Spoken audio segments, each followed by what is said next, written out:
유대인 탈무드에 나오는 이런 이야기가 있습니다. 어떤 존경받는 랍비가 있었습니다. 그 랍비가 하는 주된 사역, 주된 일은 어떤 일이었냐면은 6월절에 무교병을 굽는 그런 일을 관리하는 일이었습니다. 그리고 관리하고 감독하는 그런 일이었죠. 근데 그 일은 생각보다 참 까다로운 일입니다. 그게 그렇게 쉬운 단계가 아니라는 것이죠. 무교병을 구울 때는 반드시 생수로 반죽해야 됩니다. 그리고 이방인들이 보면은 부정탑니다. 그렇기 때문에 이방인들 몰래 반죽해야 하고, 또 반죽하는 와중에 이물질이 들어가면 안 됩니다. 그러니까 이물질이 들어가지 않도록 각별히 관리를 하게 되는 것이죠. 주의를 합니다. 그리고 이제 불을 피울 때도 나무로 불을 피워야 됩니다. 특정한 나무로 불을 피워서 그 불로 그 무교병, 그 떡을 구워야 한다는 것이죠. 이런 것들이 잘 지켜지는지 아주 엄격하게 감독하는 일이 바로 그 랍비가 하는 일이었습니다. 근데 어느 6월절을 앞두고 이 랍비가 병에 걸렸습니다. 큰 병에 걸려서 들어 눕게 된 거죠. 6월절은 다가옵니다. 그런데 그 6월절 감독할 랍비는 누워 있습니다. 그래서 다른 감독자를 세우게 되었죠. 다른 감독자를 세우게 되기 위해서 이 랍비의 제자들 중에서 몇몇 사람을 선택해서 그 감독자로 세우게 된 것입니다. 이 제자들은 평생 동안 그 랍비가 이렇게 감독하는 일을 봐왔죠. 그래서 어느 정도는 그 일에 대해서 잘 알 수 있습니다. 그래도 마지막에 어떻게 하면 제대로 감독하는지, 무엇을 주의해야 하는지 이제 선생님을 찾아가서 선생님께 마지막으로 한마디가 묻죠. 선생님, 그 무교병 굽는 일을 감독하는 데 있어서 저희들이 해야 될 제일 중요한 일이 무엇입니까? 라고 물어봤습니다. 그랬더니 그 질문에 랍비가 이런 대답을 하더라는 것이죠. 제일 중요한 것, 무교병 굽는 그 여자들 임금 제대로 주는지 그거 확인하는 것이 제일 중요하다라고 이야기를 하더라는 거예요. 이게 무슨 말입니까? 무교병 굽는 일, 우리들이 알고 있는 그런 거창한 그런 거이 아니라 어찌 보면은 율법의 대표를 할 수 있다는 그 랍비도 그 율법의 정신을 너무나도 잘 알고 있는 그 랍비조차도 율법적으로 이야기하지 않는다는 겁니다. 무엇입니까? 율법보다 사랑이 더 소중하다는 것이죠.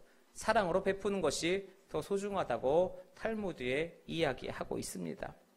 마찬가지로 이 율법 시대에 살고 있어도 율법의 정신을 바로 알고 율법을 주신 그 하나님의 마음, 하나님의 뜻을 아는 사람은 절대로 율법의 행위로서 구원받으려고 하지 않습니다. 그 사람조차도 믿음으로 사는 것입니다. 그것을 우리가 알아야 한다는 것이죠. 지금 이 시대에서, 우리가 살고 있는 이 시대에서 율법적인 신앙이라고 이야기하는 것, 그 율법적인 신앙이라고 얘기하는 것을 우리가 한번 얘기해 보면은 성경에서도 누누이 이야기하죠. 율법적인 신앙이 어떤 사람이다. 뭐라고 합니까? 내 자신의 의로, 내 자신의 행위로 구원을 받겠다고 하는 것, 그것이 바로 율법적인 신앙이다라고 이야기합니다. 그러니까 그것을 조금 더 풀어서 얘기하면 뭡니까? 자, 내가 다른 사람들보다 착해요. 훨씬 다른 사람보다 착합니다. 그러니까 하나님이 나 구원해 주시겠지. 이런 생각이 율법적인 것입니다. 그리고 꼭 자기보다 못난 사람들, 자기보다 못한 사람들, 그 사람들하고 비교합니다. 그리고 나서 비교한 후에 야, 나만한 의인이 어디 있어? 나만한 의인이 없어. 그러니까 난 천국 꼭 가야 되는 거야. 나보다 난 사람이 없는데 꼭 이렇게 생각합니다. 그러니 이런 것이 율법적인 것이다 라고 이야기를 하고 있는 것이죠. 나의 어떤 무엇인가를 내세워서, 나의 어떤 좀 나은 부분을 내세워서 구원을 얻겠다고 하는 것, 그것이 바로 율법적인 것입니다. 그리고 그것은 주님의 십자가에 대한 모독이기도 한 것이죠. 하지만 율법적인 시대에서도 진짜 율법 정신을 아는 사람이요, 율법에 대한 것이 무엇인지를 정확히 아는 사람은요, 사랑으로 살았고 믿음으로 살았다는 이야기를 하고 있습니다. 그래서 우리가 오늘날의 이 땅에서, 이 시대에서 신앙생활이라는 것을 하면서 제일 많이 듣는 소리가 무엇입니까? 신앙생활을 하면서 제일 많이 말하고 제일 많이 듣는 이야기가 바로 그 믿음이라는 이야기입니다. 믿음. 그래서 그 믿음이라는 단어를 다시 한번 정의해보고 우리들 마음속에 믿음이 무엇인지 한번 정리를 해봤으면 좋겠다고 하는 것입니다. 도대체 그 수없이 많은 믿음이라는 이야기를 들었는데 정작 그 믿음이라는 것이 무엇인지 우리가 진실로 잘 한번 알고 마음속에 잘 한번 새겨들어서 어찌 보면은 민족 고유의 명절인 추석, 친척들도 많이 만나고 믿지 않는 사람들도 많이 만나고 그들과 섞이면서 또 신앙적인 이야기로 부딪힐 텐데 믿는 자로서 어떻게 행동해야 되는 것이 옳은 것이고 믿는 자가 무엇인지 내 자신 안에서 확실하게 정의를 내려야 그들 앞에 내가 알고 있는 것을 얘기해 줄 것 아닙니까? 그러니 믿음이라는 것이 무엇인지 한번 우리가 제대로 알아보자는 것이죠. 사도 바울이요, 우리들의 이런 마음을 알고 있습니다. 참 대단하신 분이죠. 그래서 오늘 본문에서 믿음에 관한 이야기를 해주고 있다는 것입니다. 오늘 본문 18절부터 25절까지 읽었습니다. 이 18절부터 25절까지 이 로마서 4장은요, 이 전체적으로 사랑으로 이야기를 하면 사람으로 이야기하면 전부 아브라함의 이야기입니다. 4장에 나온 이야기가 사람의 이야기다 그럼 전부 다 아브라함의 이야기고, 그리고 내용적인 부분으로 우리가 들여다보면 이것이 무슨 얘기냐? 우리가 잘 알고 있는 이신득이, 이신칭이 그 이야기를 하고 있습니다. 오직 믿음으로만 구원을 받는다. 그 두 가지만 이야기하고 있는 거예요. 아브라함과 이신득이 그 두 개 이야기하고 있습니다. 그러면서 우리들에게 믿음이라는 것을 강조하고 가르쳐 주고 있다는 것이죠. 그런데 믿음을 가르쳐 주는데 누구를 들어서 얘기하느냐? 아브라함을 들어서 이야기합니다. 율법 시대에, 구약 시대에 살았던 그 아브라함을 들어서 이야기를 합니다. 우리가 그럼 아브라함이라고 이야기를 하면은 제일 많이 성경에서 아브라함이라고 얘기할 때 떠오르는 이미지가 있습니다. 아브라함 하면 딱 떠오르는 이미지들이 있죠. 그 첫 번째 이미지가 딱 떠오르는 게 바로 그 믿음의 조상이라는 것입니다. 믿음의 조상, 아브라함 하면 믿음의 조상이라는 것이 떠오릅니다. 첫 번째. 그 다음에 아브라함 그러면요, 창세기 12장 1절하고 2절에 75세 된 아브라함을 하나님께서 부르십니다. 그 부르실 때 하나님이 아브라함에게 이런 말씀을 하십니다. 12장 2절 말씀인데요, 우리가 지금 보고 있는 것은 개역 개정 한글인데 개역 한글에는요 이렇게 표현하고 있습니다. 개역 한글에는 12장 2절에 너는 복의 근원이 될지라 라고 말씀하고 있어요. 예전에 우리 어르신들 성경 많이 보신 분들은 예전 성경에는 너는 복의 근원 될지라 많이 귀에 익었습니다. 그런데 이 말씀이 개역 개정에 가면요, 이제 개역 바뀐 것, 이제 조금 더 원어에 가깝게 해석을 하고 한 내용에 보면요, 예전엔 너는 복의 근원이 될지라 라고 그랬는데 지금은요, 너는 복이 될지라 라고 이야기하고 있다는 것이죠. 결국 무슨 얘기냐 하면은 이 아브라함은요, 믿음의 조상이고 복된 사람입니다. 믿음의 조상이고 복된 사람, 바로 그게 아브라함이라는 거예요. 그러니까 너는 복의 근원도 되고 너는 복이고, 결국 뭡니까? 믿으면 복이 다가온다는 겁니다. 믿으라는 것이죠. 믿으면 복이 옵니다. 그러니 그 믿으면 복이 온다는 것에 대하여서 우리가 그 이야기 고지고대로 들으면서 하나 착각하지 말아야 될 게 있습니다. 그 복이라는 것이 말이에요, 우리가 잘못 알고 있는 그 복이 아니라는 겁니다. 세상이 생각하고 있는 우리가 그 세상적인 복, 지금 이야기하는 복은 그 복이 아니라는 거예요. 그런 복을 이야기하고 있지 않은 아브라함이 받은 그 다른 복이 있다는 겁니다. 우리가 원하고 있는, 우리가 세상에서 얘기하고 있는 그 복이 아니라 그 다른 복. 그러면은 그 아브라함을 통하여서 우리가 그 믿음이라는 것과 그럼 무슨 복을 받았는지를 배워보자는 거예요. 알아보자는 겁니다. 사도 바울이 왜 믿음으로 사는 사람들이 수도 없이 많았을 텐데, 정말로 많았을 텐데, 하필이면 그 믿음이라는 것이 너무나도 중요하기 때문에 우리들에게 가르쳐줘야 되는 상황인데, 왜 하필이면 그 많은 사람 중에서 아브라함을 들어서 이야기를 하냐는 것이죠. 그것도 한두 마디 어떻게 이야기해놓고 뭐 그냥 대충 뭐 좋은 사람이다, 성경에 이름 올라가는 것만 해도 얼마입니까? 근데 거기서 끝나는 것이 아니라 이 4장 전체의 말씀을 통틀어서 아브라함 이야기만 계속하고 있습니다. 그런 사도 바울의 마음에 궁금함이 있지 않겠습니까? 도대체 왜 4장 내내 아브라함만 갖고 얘기할까? 그래서 그 사도 바울이 이야기한 그 마음을 한번 우리가 헤아려 보자고요. 도대체 얼마만큼 중요하길래 이 사람이 4장 전체를 털어서 아브라함을 이야기를 하냐는 겁니다. 그걸 읽어보면은 결국에는 그것을 알게 되면 우리가 이렇게 나중에 외치겠죠. 아, 그래서 아브라함이구나. 이래서 아브라함을 들어서 이야기하는구나. 라는 그런 깨달음이 있어야 한다는 겁니다. 그런 사람이 있었구나가 아니라 그런 뜻 때문에 나에게 말씀하고 있었구나. 라는 그런 뜻으로 받아들여야 한다는 겁니다. 그럼 한번 얘기해 보겠습니다. 왜 사도 바울이 아브라함을 들어서 이야기하느냐? 이 세상 모든 사람들을 이야기할 때요. 그러니까 세상 사람들 모두에 향하여서 어떤 사건이나 무엇에 대해서 이야기할 때, 특히 어떤 사람의 예를 들어서 얘기할 때, 그 당시도 그렇고 지금도 거의 마찬가지일 것 같습니다. 특히 그 당시에는 더합니다. 그 당시에는 뭐냐 하면은 아브라함 이 얘기를 하면은 굉장히 설득력이 있고 호소력이 있습니다.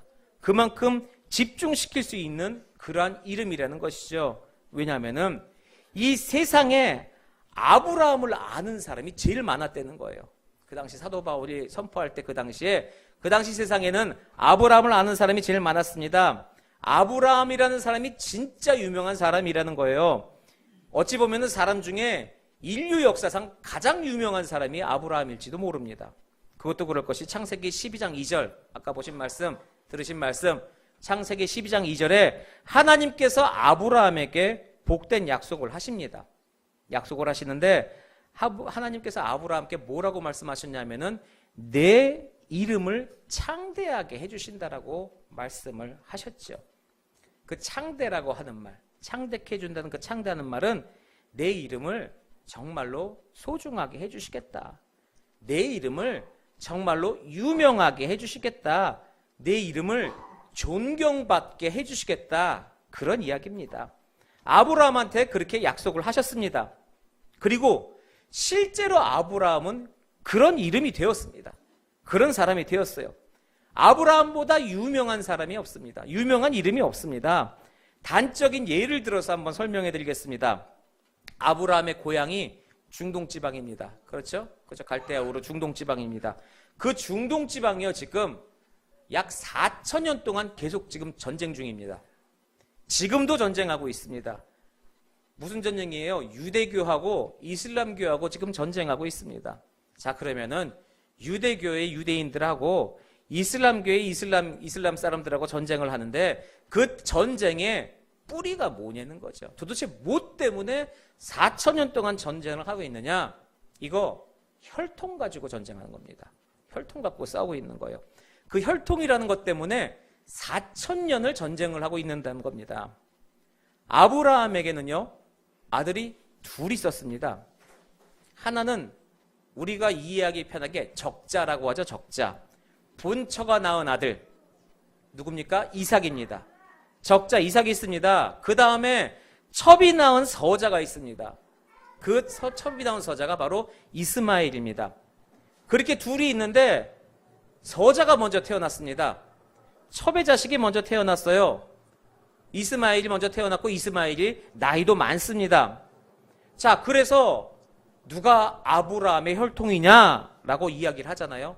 그러면은 유대교하고 그러니까 기독교 우리들 같은 경우에 유대교하고 우리들은요, 본처가 낳은, 그러니까 정실이 나온 정통성이 있는 적자의 혈통이 약속의 혈통이다라고 이야기합니다. 그래서 우리는 이삭의 혈통을 믿는 겁니다. 그 혈통이 정통이 혈통이다라고 이야기해요. 그런데 이슬람은요, 아니다라고 얘기하는 겁니다. 이스마엘이 먼저 태어났다는 거예요. 장자보존의 원칙으로 이스마엘이 먼저 태어났다는 겁니다. 그래서 이스마엘의 혈통이 적자라는 거예요. 그래서 자신들이 이슬람이 적자입니다. 서로 지금 그거 갖고 싸우고 있는 거예요.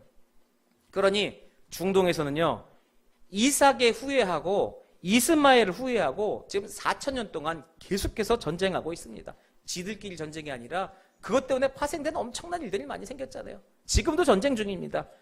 4,000년을 전쟁을 했으니 우리하고 일본 간의 관계가 틀어진 게 몇 년 됐습니까? 뭐 몇백 년인데 4,000년이니 이 둘 사이는요, 철천지 원수입니다. 절대로 돌이킬 수 없는 그런 철천지 원수입니다. 근데 그런 철천지 원수인 이슬람과 유대인에게도 그들 중간에서 그들을 향해서 아브라함이 라고 얘기하면 그 사람들 꼼짝 안 하고 경청한다는 거예요. 아래서부터 갈라졌지만은 그 사람들에게 아브라함이라고 이야기하면은 이유 없이 경청해야 될 그런 대단한 이름이었다는 거죠. 그러니 아브라함이라는 이 이름이 얼마나 세상 사람들에게 어떤 믿음에 대해서 이야기할 때는 아브라함 들어서 이야기하는 것이 제일 설득력이 있다는 겁니다. 그게 사도 바울의 마음이었어요. 그래서 아브라함을 들어서 이야기를 합니다. 자, 또 하나. 자, 그렇게 해서 아브라함이라는 이름을 거명을 합니다. 아브라함 이름을 들먹여 가면서 집중을 시켜서 얘기를 하죠. 그러면서 모든 사람들의 관심을 딱 모은 다음에 그 다음에 사도 바울이 노리는 게 있었다는 것이죠. 집중이 목적이 아니에요. 집중시킨 다음에 아브라함 그렇게 얘기해서 집중 딱 하고 나면은 그 다음에 얘기하는 게 뭐냐? 율법으로 구원받는다는 쓸데없는 소리 하지 말라는 겁니다. 율법으로 구원받는다? 그거는 모세 율법을 이야기하는 것이다. 자, 그러면은 모세 율법을 이야기하는데 믿음의 조상이 누구냐? 아브라함이다. 율법의 사람 모세 이전에 있던 사람이 아브라함이라는 거예요. 그걸 노리는 겁니다. 그래서 율법으로 구원 못 받는다는 거예요. 율법으로는 구원받을 수 없다는 겁니다. 이전에 믿음으로 구원받은 아브라함이 있다는 겁니다. 그거 얘기하고 있는 겁니다. 그래서 이제 이 아브라함 이야기를 시작하고 있는 거예요. 그럼 보십시오. 우리 기독교의 근본이 되는 믿음의 뿌리가 있습니다. 그런 믿음의 뿌리인 교리, 그런 교리가 있죠. 그 교리를 가장 중요한 뿌리가 되는 교리 하나 이야기하려면 아까 얘기했듯이 바로 그게 뭡니까? 믿음으로 구원받는답니다. 믿음으로. 그래서 그걸 조금 더 아까 유식하게 얘기한 것처럼 얘기하면은 들어보셨나 봐요. 솔라피데. 오직 믿음. 오직 믿음이라는 것입니다. 이게 기독교 최고의 교리입니다. 오직 믿음. 자, 그러면은 오직 믿음이라는 기독교 최고의 교리가 있습니다. 그러면 이 기독교 최고의 교리인 솔라피데 오직 믿음이 기독교에서 만들어낸 것이냐? 아닙니다. 기독교에서 만들어낸 것이 아닙니다. 이게 1517년 마틴 루터가 종교개혁할 때 한 거예요. 그렇죠? 마틴 루터가 종교개혁할 때 1517년에 솔라피데 이야기하고 종교개혁을 했습니다. 그러면은 이야기까지 듣고 나서 마틴 루터가 1517년에 종교개혁할 때 했으면은 마틴 루터가 정말 개혁자의 신앙으로 이렇게 성경의 내용을 종합해서 그렇게 해서 만들어낸 이 교리가 그럼 오직 믿음 이 교리를 만들어낸 것이냐? 그것도 아닙니다. 마틴 루터가 처음 만들어낸 게 아니라는 것이죠. 마틴 루터가 이 얘기한 게 아니에요. 1500년 전으로 또 돌아갑니다. 1500년 전에 무슨 얘기가 있었냐 하면 로마서 1장 17절 사도 바울이 이야기합니다. 복음에는 하나님의 의가 나타나서 믿음에 이르게 하나니 기록된 바 오직 믿음으로 말미암아 살리라 함과 같으니라. 거기 있지 않습니까? 사도 바울까지 앞에 갔어요. 자, 그러면은 사도 바울이 이야기했대요. 그럼 사도 바울이 만들어낸 겁니까? 아니요. 그것도 아닙니다. 또 앞으로 가야 돼요. 500년 전으로 넘어갑니다. 거기서부터 500년 앞으로 더 가요. 그게 어디냐? 하박국서 2장 4절. 하박국이 이야기합니다. 의인은 믿음으로 말미암아 살리라. 구약으로 넘어왔어요. 하박국서에 나와 있습니다. 의인은 믿음으로 살리라. 하박국이 만들어냈어요? 아니에요. 거기도 처음이 아니에요. 그 앞으로 또 갑니다. 1500년 전 앞으로 또 가요. 앞으로 가면은 그 전에 어떤 사람으로부터 비롯된 것입니다. 그것이 바로 아브라함이다. 그겁니다. 창세기 15장 6절에 아브라함이 여호와를 믿으니 여호와께서 이를 그의 의로 여기시고, 그러니까 아브라함이 믿음으로 구원받았다 이것입니다. 이게 사도 바울이 알고 있는 사도 바울의 천재성 아니겠습니까? 정말로 그 앞에까지 글러서 근본 원리를 찾아낸 거예요. 모든 사람이 호감을 갖고 있는 그 아브라함이라는 이름을 딱 들어가지고 이 사람이 율법의 사람이 아니라 이 사람 성경에서 말씀하고 있는 믿음의 사람이다 이거예요. 이 사람 믿음으로 구원받았다 이거예요. 지금 그거 얘기를 하고 있는 겁니다. 그 믿음으로 구원받은 아브라함을 이야기하고 있는 것입니다. 그러니 사도 바울은 아브라함 이야기를 쭉 풀어나가면서 4장 전체 쭉 풀어나가면서 그 이야기를 듣고 보고 있는 우리들에게까지도 결국 무엇입니까? 그 같은 믿음의 사람으로 살라는 것입니다. 그래야 하나님이 기뻐하신다는 것이죠. 그래야 복을 받는다는 거예요. 그런 복을 받는다는 겁니다. 아브라함의 이야기 성경을 자세히 한번 읽어보세요. 아브라함이 언제 하나님한테 복 달라고 기도했냐 그거죠. 아니요. 아브라함은요. 하나님께 복 달라고 기도한 적 없습니다. 어떻게 하면 하나님 앞에 바른 믿음을 가질까? 어떻게 하면 내가 바른 믿음으로 살까? 오직 그 사람의 관심은 그것뿐이었습니다. 그 관심으로 살았는데 하나님이 복은 알아서 챙겨주셨다는 거예요. 근데 받은 그 복은 복이라고 이야기할 수 있는 것 중에 가장 큰 복이었단 말이죠. 그 큰 복을 받은 아브라함의 믿음을 이야기하고 있는 겁니다. 우리가 성경을 읽을 때도요, 어떤 수많은 설교를 접할 때도 아브라함의 이야기처럼 많이 듣는 이야기가 없습니다. 정말로 우리들에게 많은 교훈을 주고 감동을 주고 믿음에 도움을 주는 그런 이야기이기도 하죠. 믿음의 조상입니다.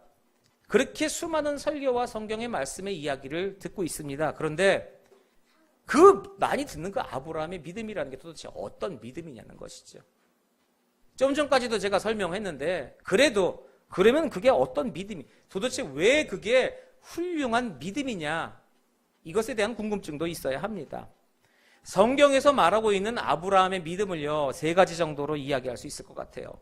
그 3가지 정도로 이야기를 해보면요, 거기서 아브라함과 지금 내 처지 환경은 같을 수는 없습니다. 그런 믿음의 이야기들을 들어볼 때. 근데 거기서의 환경과 나의 환경은 틀리지만은 결국에는 우리에게 들으라고 하시는 하나님의 말씀이니 그 3가지의 믿음의 내용을 듣고 나서 우리 생활에 적용을 시켜봐야 한다는 것이죠. 연결을 시켜봐야 하는 것입니다. 수천 년 전에 아브라함 얘기는 남의 나라의 이야기가 아니라 지금 이 자리에 앉아있는 우리에게 하시는 하나님의 말씀이라는 거죠. 같은 원리로 봐야 한다는 겁니다. 자, 그럼 3가지야. 첫 번째, 아브라함은 갈대아 우르라는 지방에서요 75년을 살았습니다. 75년이라는 시간은 정말로 긴 시간입니다. 그런데 그 75세 때 하나님이 아브라함을 부르십니다. 그 말씀이 창세기 12장 1절 말씀이죠. 너는 너의 고향 친척 아버지의 집을 떠나 내가 내게 보여줄 땅으로 가라라고 얘기했죠.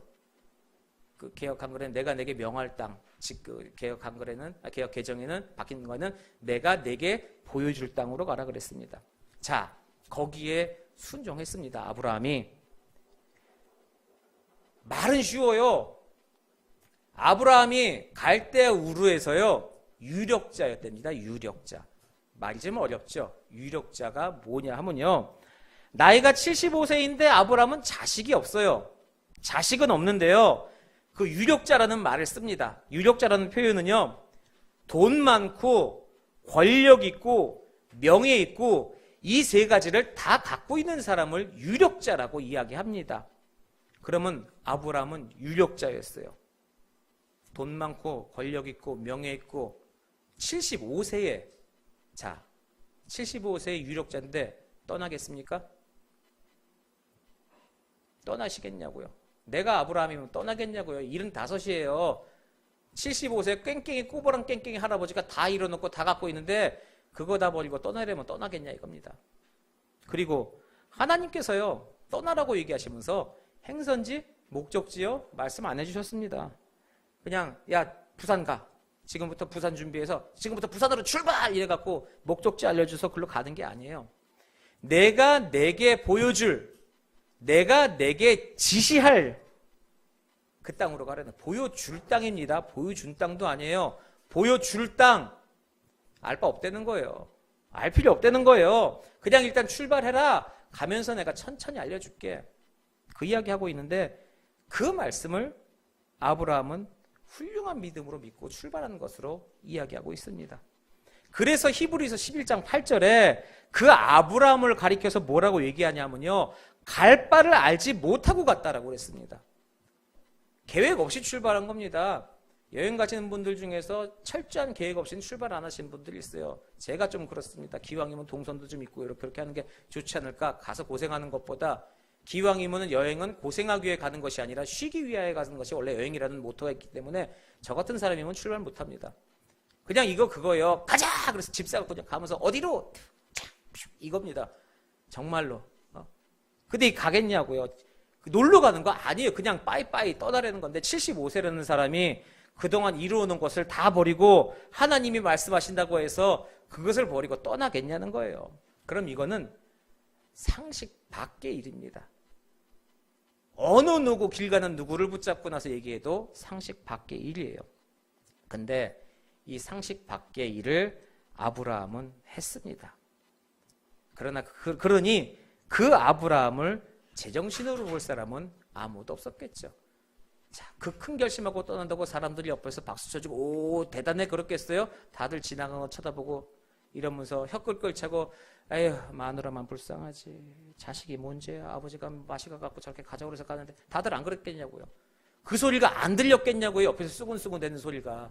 그 나라는요 명예를 목숨보다 더 우선히 여기는 그런 지역이었습니다. 그런데 동네 사람들이 부자의 권력자의 유지인데 평소엔 내 앞에서 벌벌 기면서 어떻게든 잘 보이려고 하던 놈들이 내가 떠난다니까 늙은이 맛이 간다 이러고 있으니 그걸 어떻게 견디겠냐 이겁니까. 근데 그런데도 갔다는 거예요. 떠났다는 겁니다. 왜요? 하나님이 말씀하셨기 때문입니다. 이것을 믿음이라고 얘기하는 겁니다. 이것을. 그게 아브라함의 믿음이라는 겁니다. 상식이라는 우리들의 지식 안에서 시험 들지 마십시오. 말씀이 뭐라고 얘기하시느냐가 중요한 겁니다. 그것만이 관건이라는 것입니다. 자, 그 다음 두 번째 16장에요. 참 불신앙적인 요령을 부려서 창세기 16장에 불신앙적인 그 요령을 펼칩니다. 아브라함이. 그래서 가정을 풍지박산을 만들어냅니다. 중동 지방에요. 지금 4,000년 동안 골칫덩어리 만들어놨잖아요. 지금까지도 골칫덩어리 아닙니까? 하갈에게서 이스마엘을 낳습니다. 처백에서 이스마엘을 낳아요. 그리고 나서 이스마엘이 자라납니다. 자라고 나서 창세기 21장 10절에 보니까요. 그 아브라함의 아내 사라가 참다 뭐라고 얘기하냐면은 아브라함한테 그런 얘기를 하는 거예요. 이 여자하고 이 아들 그러니까 이 하갈하고 이스마엘하고 내쫓으라고 그런 거예요. 그 앞에 단어가 있어요. 이거는 질투해서라고 표현할 수가 없습니다. 참답니다. 그럼 무슨 일이 있었는지 우리가 대충 이해할 수 있어요. 속 박박 긁어놓은 것이죠. 아름다운 모습과 사랑스러운 모습으로 남편의 그런 모든 애정을 뺏어가서 속을 긁혔다? 아닌 거예요. 계획적으로 속을 긁은 겁니다. 못 살게 한 거예요. 쫓아내려고. 그러니 참다 저거 둘 내보내라고 얘기합니다. 그랬더니 21장 12절에 하나님께서 아브라함한테 내 아내 말대로 해라 라고 말씀했어요. 그래서 아브라함이 둘 내쫓았습니다. 이거 믿음이라는 겁니다. 오해할 수 있습니다. 아, 가족을 내어쫓는 것이 믿음인가? 아니야. 지금 그 얘기가 아닙니다. 자, 보세요. 서자입니다. 이스마엘도. 서자지만은, 하갈이 낳은 자식으로서 서자지만은, 이 서자도 내 새끼예요. 내가 낳은 자식입니다. 근데 내 자식 어떻게 내보내겠어요? 내 자식인데. 근데 하나님이 내보내라고 하니까 내쫓아대는 거예요. 내보냈다는 것입니다. 그게 믿음입니다. 자, 다시요. 그럼 가족을 쫓아내야 되냐? 아니요, 그 얘기 아니에요. 그거 가족을 버리는 것만큼 정말 하기 싫은 게 뭐가 있겠냐 이겁니다. 정말 하고 싶지 않은 일이었어요. 진짜 안 했으면 좋겠어요. 정말로 이것만은 피해갔으면 좋겠습니다. 근데 하나님께서 하시라니까. 내가 진짜 하고 싶지 않은데 내 욕심이, 내 자존심이, 내 상식이 절대로 허용할 수 없는 일인데 하나님이 하시라고 하면은 하는 일. 그게 믿음이라는 겁니다. 그걸 한 사람이 아브라함입니다. 그래서 믿음의 조상이다. 그게 아브라함이다라고 이야기하고 있는 겁니다. 그리고 세 번째, 창세기 22장 얘기할 필요도 없죠. 무슨 이야기입니까? 모리아산에 아들 데리고 가서 이삭 잡는 그런 장면입니다. 100세 때 아들 낳았습니다. 근데 100세 때 아들 낳은 그 고귀한 아들을 칼로 반토막 내갖고 불질러서 죽이라고 그럽니다. 근데 아브라함이 그걸 했다는 거예요. 그러니 지금 그 세 가지 얘기한 것, 세상적으로 얘기하면 정말 모두 다가 다 상식 밖의 일입니다. 근데 이 일이 상식적이냐, 비상식적이냐, 사람들에게 득이 있냐, 실이 있냐, 다른 사람들이 나를 비난하느냐, 힐난하느냐, 나를 존경하느냐, 멸시하느냐, 나는 거기에 전혀 관심이 없다는 겁니다. 이 상황 놓고 나서도 그거에 관심 있는 게 아니라 도대체 하나님은 뭐라고 말씀하시느냐, 거기에만 관심이 있었다는 거예요. 그래서 그쪽으로 아브라함은 선택했다. 그것이 바로 믿음이라는 것입니다. 이게 아브라함이 보여준 믿음입니다. 누가복음 1장에 보면은 예수님 탄생 기사가 나옵니다. 누가복음 1장 31절에 이런 말씀이 있습니다. 천사가 마리아한테 이야기를 합니다. 네가 잉태하여 아들을 낳으리니 그 이름을 예수라 하라 라고 얘기했어요. 그랬더니 34절에 마리아가 대답합니다. 뭐라고 하냐면 나는 남자를 알지 못하니 어찌 이 일이 있으리까? 그때 31절에 천사가 이어서 이야기해요. 대저 하나님의 말씀은, 하나님의 모든 말씀은 능력 없이 못하심이 없으니라. 세상에 능력으로서 하나님의 말씀이 못하시는 게 있지 않다라고 말씀을 해요. 그랬더니 누가복음 1장 38절에 마리아가 천사한테 딱 이야기합니다. 근데 이 이야기도 개역 개정보다 개역 한글로 얘기할 때 감동이 팍 와요. 뭐라고 얘기하느냐? 주의 계집종이오니 주의 말씀대로 내게 이루어지이다라고 얘기를 합니다. 이게 믿음이라는 겁니다. 처녀가 어떻게 임신합니까? 말도 안 되는 거죠. 처녀가 어떻게 애를 낳아요? 지금 처녀가 혼자 애 가지면은 그거 기적입니다. 시험관도 아니고 아무런 거 없이 애 갖는 것 자체도 기적인데요. 문제는 뭐냐면 그 기적 가지고 애 맞으면 맞아 죽습니다. 생명이 날아가요. 돌 맞아 죽습니다. 근데 주의 말씀대로 내게 이루어지이다. 생기는 것도 기적인데 생기면 내가 죽지만은 그래도 주님의 말씀이면 내게 이루어지리다라는 그것이 믿음이라는 겁니다. 자, 그러면 하나님의 말씀에 과연 어떤 믿음을 가지고 우리들이 살아가고 있는지도 생각해 봐야겠지요. 그 말씀을 우리가 어떻게 믿고 있는지도 우리 자신에게 물어봐야 합니다. 자, 또 하나 있습니다. 현실적인, 우리가 진짜 현실적으로 한번 접근해 볼 수 있는데 누가복음 5장이요. 여러분들 잘 아시는 얘기입니다. 처음에 예수님께서 베드로 부르시는 그 장면이에요. 누가복음 5장이. 베드로, 야고보, 요한 세 명이 밤새도록 고기를 잡아서 금을 올렸는데 허탕쳤어요. 한 마리도 못 잡았습니다. 아주 프로의 베테랑인 어부들이에요.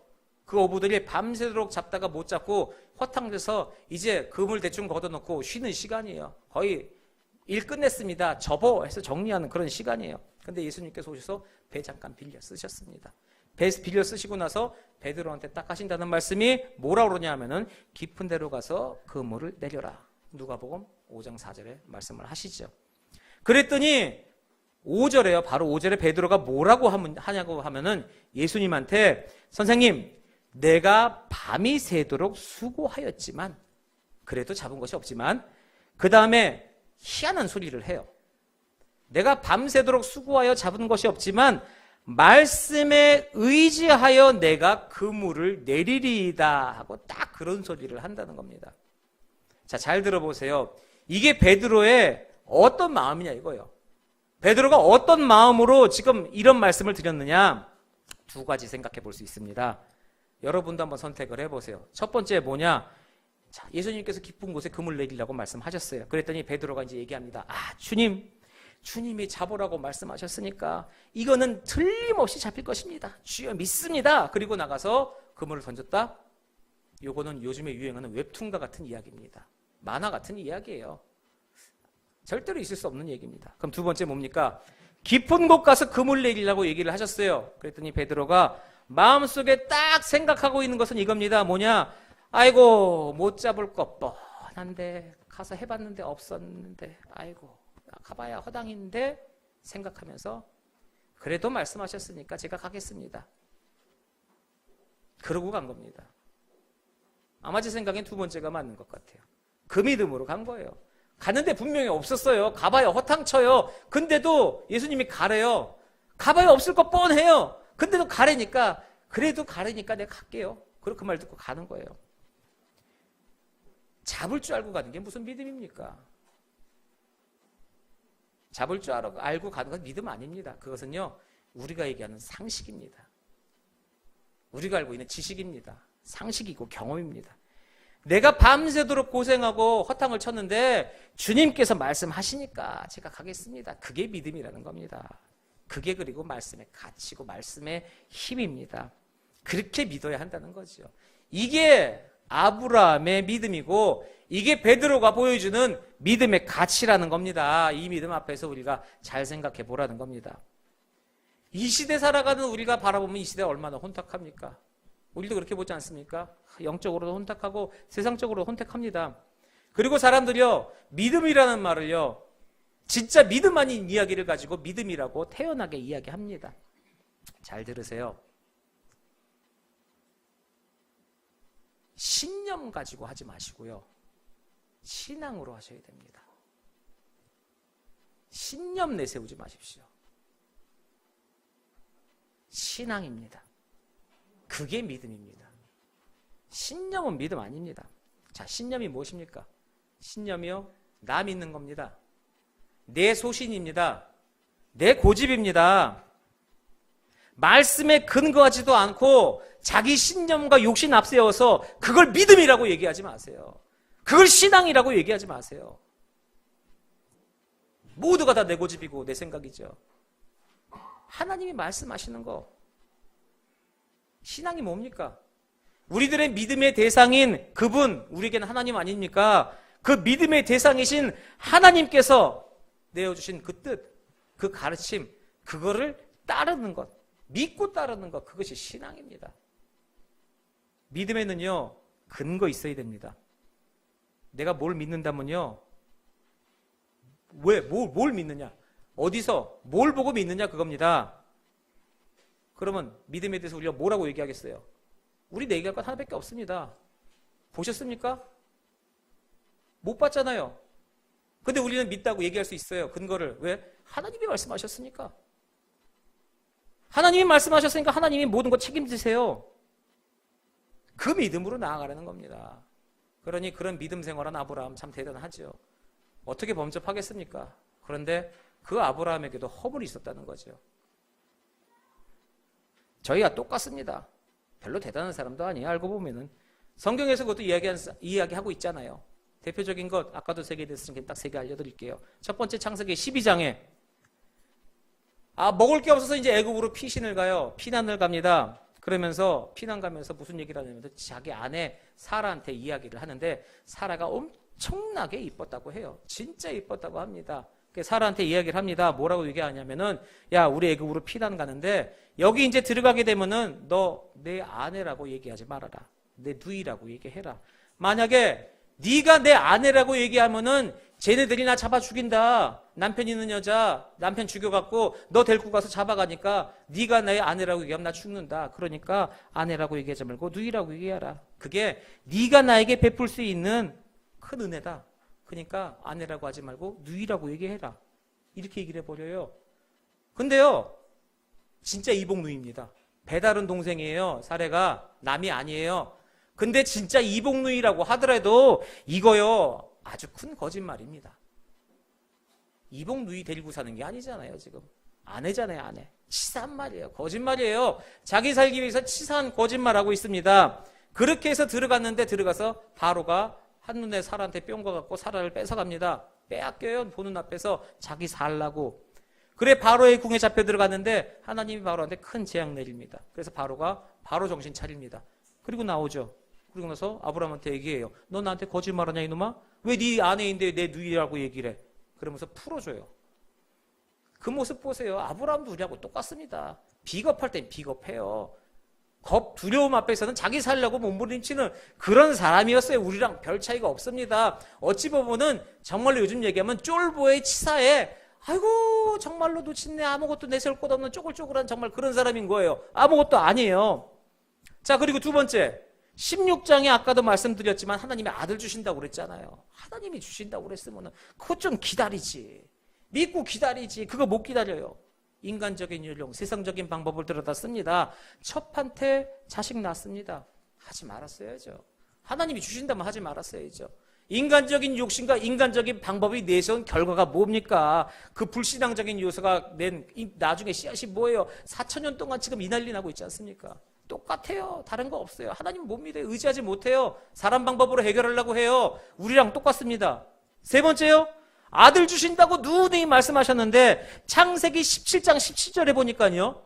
99세 때 하나님께서 마지막으로 이제 얘기를 하세요. 아들 낳기, 이제 이삭 낳기 전에 내게 아들을 주겠다 그랬더니 아브라함이 뭐라고 그랬냐면요. 아이고, 하나님. 100세 된 영감이 무슨 아들을 낳아요. 하나님 웃기시냐고 피식 웃었어요. 여러분, 사례가 웃은 것만 생각하시죠? 아니요. 아브라함 웃었습니다. 창세기 17장 17절에. 그래 웃었어요. 그때 하나님 너 웃었지? 아예 안 웃었는데요. 너 웃었지? 안 웃었는데요. 웃음을 히브리어로 이삭이라고 그래요. 너 아들 낳으면 이삭이라고 이름 지어라. 이삭이에요. 하나님 신뢰 못했어요. 그런 사람이에요. 근데 우리하고 뭐가 다릅니까? 똑같잖아요. 근데 믿음의 주상이래요. 그러면 분명히 다른 게 있다는 겁니다. 그럼 뭐가 다르냐? 그렇게 휘청거릴 때가 있었다는 거예요. 아브라함도. 그렇게 시족할 때가 있었다는 겁니다. 근데 뭐가 다르냐? 말씀만 들려오면 그냥 돌아선다는 겁니다. 하나님의 음성만 들리고 하나님의 말씀만 있으면 바로 그 자리에서 돌아선다는 거예요. 그 모습이 아브라함이었고 그 모습이 다윗이었습니다. 다윗도 똑같아요. 다윗도 엄청난 죄를 저지릅니다. 그런데요, 말씀만 들리면 돌아섭니다, 이 사람. 하여튼 하나님께로 돌아서는 데는 타고난 소질을 갖고 있어요. 무궁화 꽃이 피었습니다가 아니에요. 하나님이 말씀하십니다. 샥! 이 도는 게 거의 무슨 반응이 그런 사람들이었다는 겁니다. 이런 사람이 믿음의 사람이라는 거예요. 대단하지 않습니까, 진짜? 얼마나 큰 허물들이 있습니까? 다윗에게도 얼마나 큰 죄가 있어요. 그런데요, 이 사람들의 믿음은 뭐냐 하면은 정말 내가 천하의 나쁜 놈이다. 천하에 내가 큰 죄를 지었다. 그러나 나의 허물보다 하나님의 용서가 더 크다라는 믿음으로 나아가는 그런 믿음의 사람이었다는 겁니다.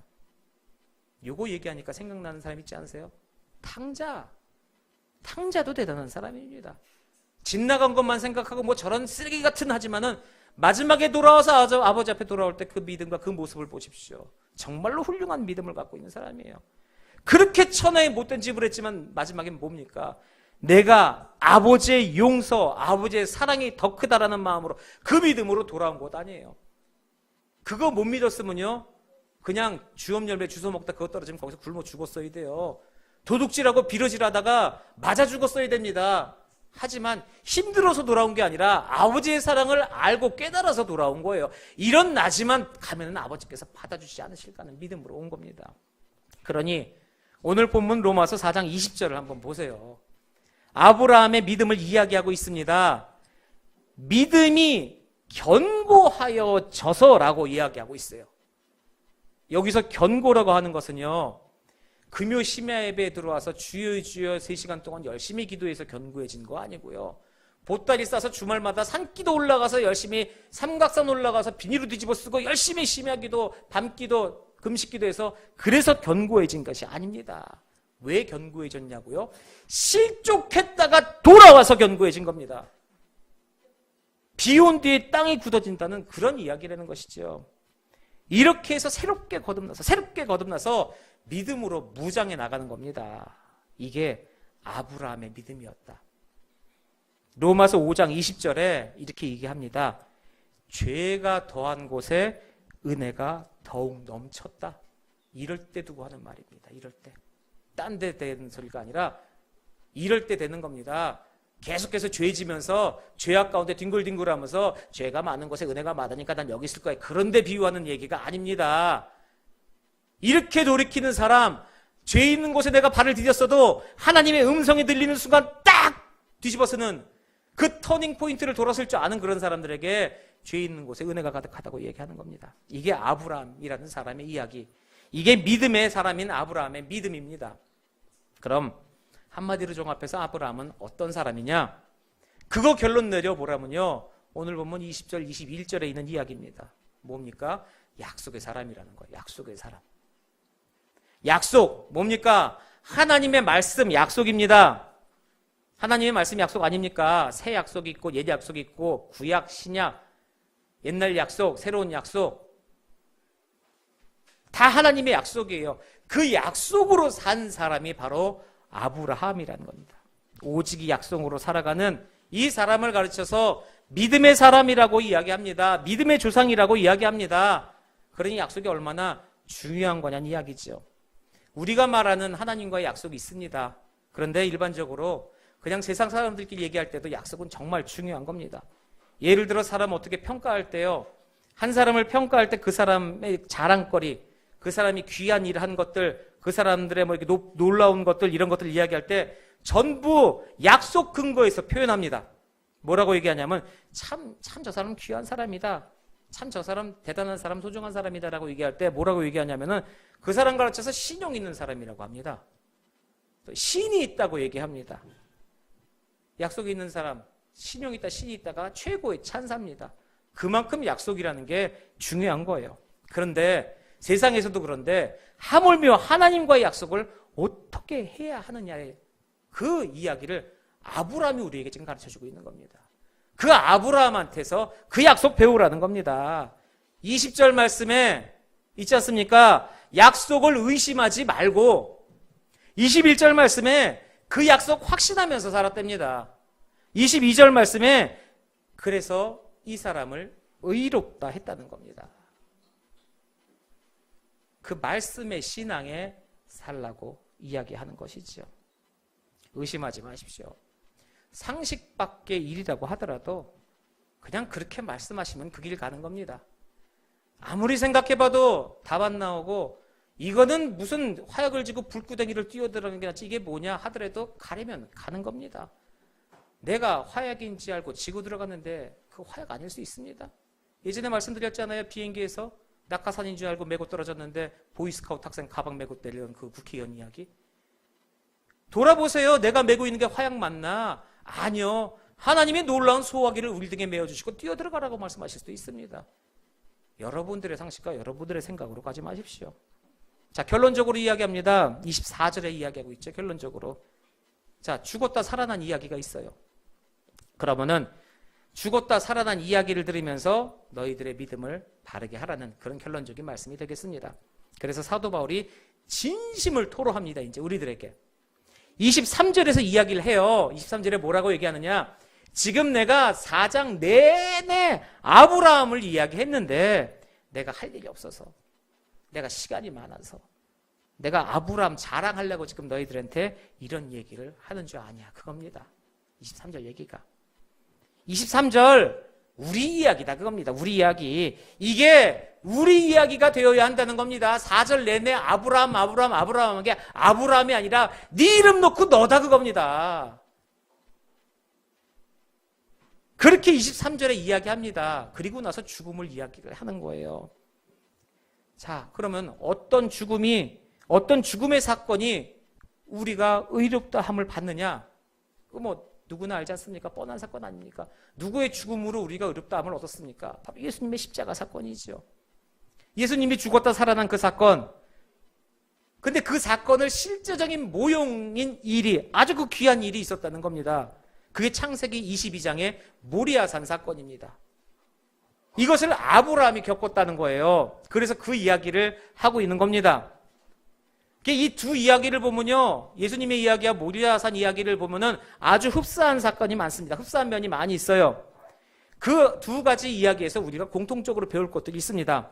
예수님은 그 예수님의 구약의 모델로서 가장 흡사한 사람을 이삭이라고 표현을 합니다. 가장 흡사한 사람입니다. 평생 온유하게 살았습니다. 평생 겸손하게 살았습니다. 뭐 이런 이야기 있습니다만 그거 말고 우선 이삭이나 예수님이나 둘 다 태어나기 전에 출생 예고가 있었습니다. 아들을 낳을 것이라. 태어나기 전에 아들을 낳으리니 뭐 이름을 줬습니다. 예수라 하여라, 이삭이라고 하여라. 둘 다 우순이 이삭이라고 그러지 않았습니까? 아들을 낳을 것인 예수라 하여라 마리아한테 얘기하셨잖아요. 둘 다 했어요. 그 다음 결정적으로 죽음의 현장으로 갈 때요, 죽음의 도구를 전부 자신이 짊어지고 갔습니다. 예수님이 십자가 지시고 가셨어요. 이삭은요, 지 번제하려면 자기가 지고 갔습니다. 예수님은 십자가에 죽으시고 다시 살아나셨어요. 그렇죠? 그러면은 이삭은 올라갔다 죽을 뻔했어요. 죽을 뻔했잖아요. 아니요. 죽었다 살아났습니다. 죽을 뻔한 게 아닙니다. 죽었다 살아났어요. 히브리서 11장 19절에 보십시오. 거기 보면 있습니다. 뭐라고 있냐고요? 이삭의 모리아산 사건을 이야기할 때요, 아브라함은 하나님이 이삭을 죽은 자 가운데서 능히 살려내실 줄로 생각한지라. 비유컨대 죽은 자 가운데서 도로 받은 것이니라. 그게 죽었다가 새로 받은 것입니다. 이게 아브라함의 믿음이라는 것이죠. 그 믿음에서 배우라는 겁니다. 그 믿음에서. 아브라함이 이삭을 모리아산으로 데려갈 때요, 다른 사람 전혀 없었습니다. 다른 생각 전혀 없었어요. 데리고 갈 때요, 오로지 생각 딱 하나였습니다. 뭐요? 이놈 죽여야겠다. 그 생각밖에 없었어요. 하나님이 죽이라고 하시니 내 장자 이삭 가서 죽여야 된다. 그 생각만 갖고 간 거예요. 가다가 어떻게 하면 얘를 살려낼 수 있을까? 다른 방법이 있지 않을까? 하나님의 다른 그 생각하고 간 게 아니라 그냥 하나님 말씀하신 그 생각 가지고 갔습니다. 그 마음만 갖고 간 거예요. 그게 믿음이랍니다. 그게. 왜요? 하나님이 죽이라고 하셨으니까요.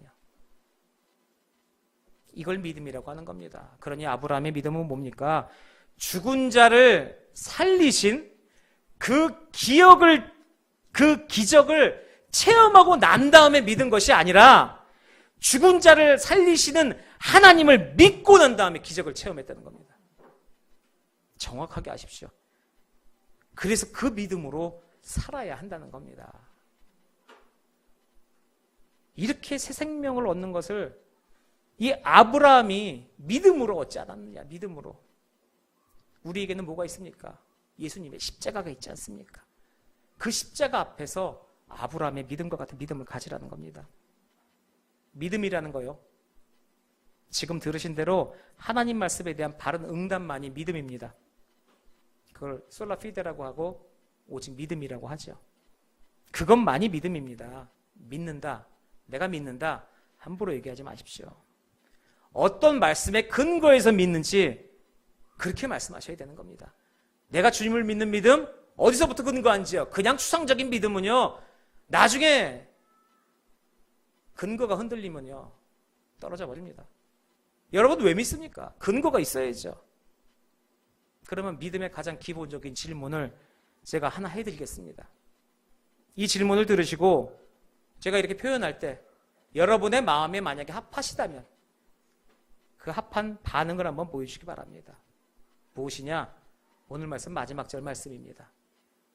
예수는 우리 범죄한 것 때문에 내줌이 되고 또한 우리의 의롭다 하시기 위하여 살아나셨느니라. 작습니다. 50분 동안 설교를 했는데 50분 설교했는데 나오는 반응은 이게 믿음의 시작입니다. 이런 믿음의 신앙을 가지고 살아가시며 주님의 은혜로운 그런 믿음의 은혜의 생을 살아가시는 여러분 되시기를 축원합니다. 기도하겠습니다.